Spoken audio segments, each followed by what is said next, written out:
This video is on Unit 1, Intro to Functions, Chapter 1, which is our algebra review. In your guided notes, the page that you're looking at right now, please make sure that you put your name, date, and block at the top. And then please notice the headings here. Unit 1 is Intro to Functions. Chapter 1, we are working on an algebra review. This is lesson number 1 on the real number system. And then over here on the right, it does indicate that these are our guided notes. So that's Unit 1, Chapter 1, Lesson number 1. And these are the guided notes. So as you look at these guided notes, at the very top here, it gives you information, definitions, things like that. That's going to be the same kind of format in all of our guided notes. And then after that, we'll have examples that we work through together in the video. And then, of course, you will have an assignment, which we'll talk about here in just a second. In your notes portion here, real numbers. In the blank, you're going to put the symbol that represents real numbers. So it's kind of like an R, but with an extra little line. The real numbers consist of the following sets of numbers. Irrational numbers, numbers in which the decimal form never terminates. So this is the decimal form. The decimal form of an irrational number does not terminate and does not repeat. And that's when it's in decimal form. Common examples are pi and non-perfect square roots. So any square root that's not a perfect square root is an irrational number. Rational numbers are numbers in which the decimal form either terminates, again, we're talking about the decimal form of the number. It either terminates or repeats. So these decimals terminate, which means they end, or they have some kind of a repeating pattern. Rational numbers can always be written as a fraction, a over b, where a and b are integers. Rational numbers have a subset. They have 3 subsets, actually. Underneath rational numbers, we have, again, 3 subsets. They are your set of integers. Notice that in the set of integers here, you have dots on both ends, meaning it does continue forever all the way to infinity. And it's positive and negative whole numbers. There are no fractions here. The set of whole numbers doesn't have decimal or dots on the left, meaning that the set of whole numbers starts with 0 and proceeds in the positive direction all the way to positive infinity. Your natural numbers, the only difference between the set of whole numbers and the set of natural numbers is the number 0.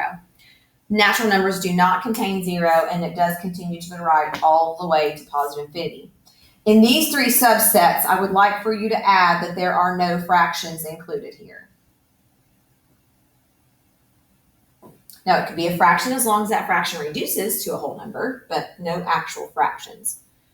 So moving on down, adding to our notes, let's talk about some examples here, kind of build on the word portion of your vocabulary here.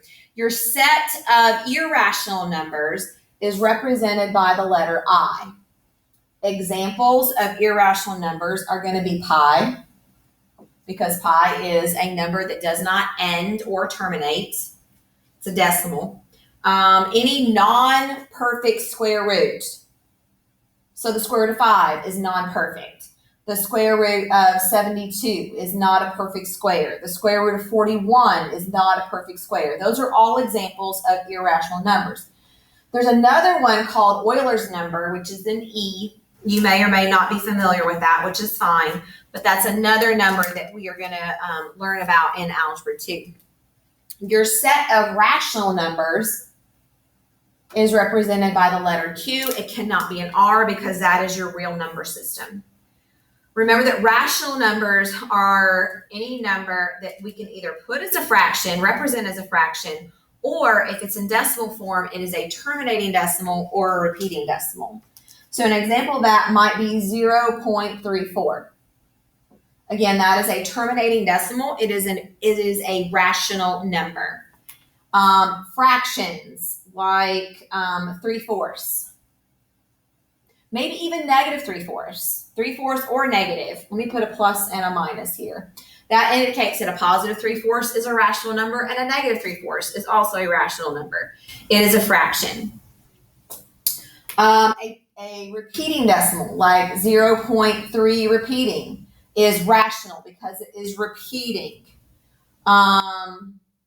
Mixed numbers like 1 and 5/8 is a rational number because, again, it is a fraction. Anything that we can put as a fraction is a rational number. Okay, even like a simple number like 5 is a rational number because I can make it in fraction form by sticking it over 1. Okay, integers, your next set of numbers. Integers are a subset of rational numbers, which means that all of the numbers that are integers are also rational numbers. Integers are represented with the letter Z. Things like 7 or even a negative 7. So again, I'm going to use this plus minus to indicate that a positive 7 is an integer and a negative 7 is also an integer. I can have square roots, like the square root of 100. The square root of 100 is 25. 25 is an integer. I could even have negatives of those. Negative square root of 25 is a negative 5. Negative 5 is an integer. 0 is an integer. Fractions, if I have something like 8/4, 8/4 reduces to 2. 2 is an integer. Remember that your integers, whole numbers, and natural numbers do not contain fractions. I'm going to go ahead and add that again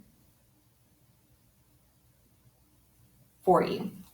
They do not contain fractions. Now, 8/4 is a fraction, but it is a fraction that reduces to a whole number. The set of whole numbers is represented by a W. And your whole numbers, again, do not contain fractions, and they do not contain negative numbers. So a 0 is a whole number.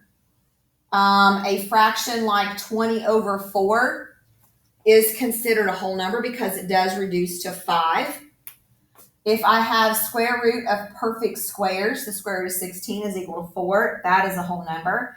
And then, of course, I want you to understand that whole numbers can be very large. So like 125, that's also a whole number.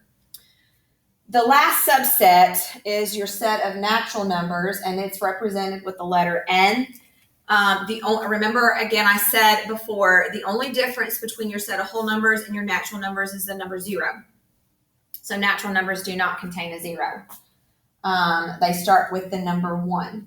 But again, it's only positive numbers here. So a 10, it can be a fraction like 35 divided by 5 is equal to 7.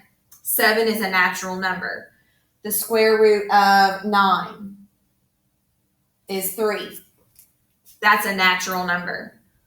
And then again, we can have large numbers like 95. That's still a natural number. All right, let's look at these examples down here at the bottom. What you were doing here says to name all sets to which each value belongs. Actually, before I do that, let me back up for just a second. There's a little diagram on the left. This is called a Venn diagram. And we're going to put in picture what we've done so far in the notes. So the big giant box represents the set of all real numbers. From here, what needs to stand out is that you have two main circles. You have the little circle in the bottom left corner and then the big circle on the right with more circles inside. Your irrational numbers are all by themselves. So the irrational numbers are the little circle on the bottom left. They're kind of like an island all to themselves. They do not have a subset. The big circle on the right, the Q, is the outside circle because it has the three little circles on the inside. That means that those three sets are a subset of the Q, the rational numbers. Integers, and then whole numbers and natural numbers. So that's where the letters go, and let's make sure you understand what that means. Your natural numbers are all the way inside. They are a subset of your whole numbers, which means all the numbers that are natural are also whole. Natural numbers and whole numbers are a subset of integers. So all of those numbers are included in integers. All integers are included in your set of rational numbers, and all rational numbers are included in the set of real numbers. So the further inside the circle you go, the more that it is a member of. So now let's look at these examples. Example number 1 says negative 10. We've got to figure out where does that belong in this diagram. Well, it's negative. Remember that whole numbers are not negative and natural numbers are not negative. Okay? So it cannot be a natural number or a whole number, but it can be an integer only if it is a whole number. It cannot be a fraction, which it is. So this is a integer. It's an integer. If it's an integer, it's also a rational number and it's also real. Example number 2 says the square root of 30. If you stick the square root of 30 inside into your calculator and you take the square root of 30, the square root of 30 will, because 30 is not a perfect square, it's going to be an irrational number. It's going to fill up your screen and it's not going to have any kind of repeating pattern. So the square root of 30, because 30 is not a perfect square, is irrational. It's irrational and real. Number 3, you got the fraction 1 7/9. It's a mixed number. 1 7/9 does not reduce, but because it's a fraction, that means it cannot be an integer, a whole number, or a natural number. So it's going to start with your rational numbers, which is a Q, and it's also going to be real. So it's rational and real. Number 4, 24 divided by 8 reduces to 3.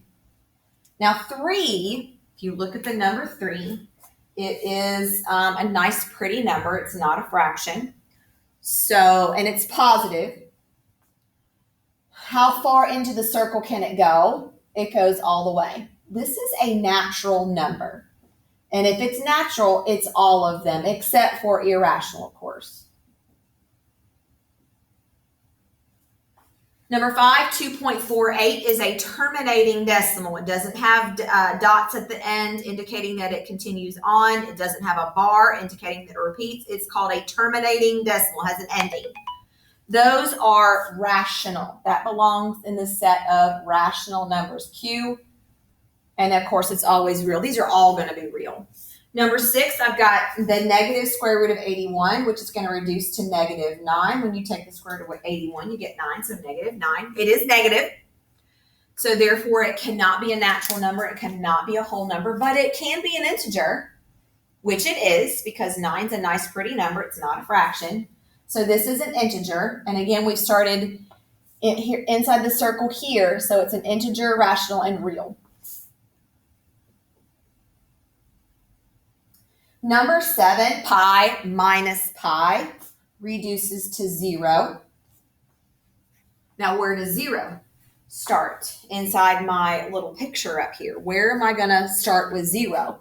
Well, your set of natural numbers is the only set that doesn't include a 0, so it's whole. So it's the whole, integer, rational, and real.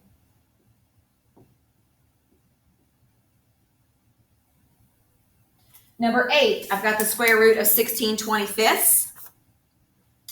The square root of 16/25 is going to reduce to 16/25 reduces to 4/5.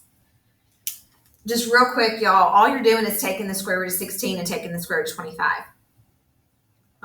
So 4/5 is a fraction. Therefore, it cannot be a natural number or a whole number or even an integer, because those 3 subsets do not contain fractions, but it is rational, which means it's also real. Number 9 is a repeating decimal. 0.15 with a bar over it indicates that it's repeating. Because it's a repeating decimal, that means it automatically is a rational number and real. You may have to go back to those definitions and study those. Number 10, the number 109 is positive. And because it's positive, it's going to go all the way into the center of the circle. This one's natural. whole, integer, rational, and real. Number 11 is -8/3. Now this one can be a little tricky because a lot of students will look at this and go, well, it's negative. That means it's an integer. Wrong answer. It is not an integer because it is a fraction. Go back to the fact that I've written it not once, but twice. Your subsets, integers, wholes, and natural numbers cannot contain fractions. So because this is a fraction, it's none of those. Where does it start in the Venn diagram? It's going to start here at the rational numbers, Q and R. Number 12, last one, the square root of 7 divided by the square root of 7 is going to reduce to 1. And then how far inside that Venn diagram is that going to go? Well, a 1 is a natural number. It's positive. It's not a fraction. It's a natural number. So it's going to be the natural, whole, integer, rational, and real. So those are your notes for this first lesson in chapter 1. In class, you will start on the assignment. We will work on this together. Let me know if you have any questions.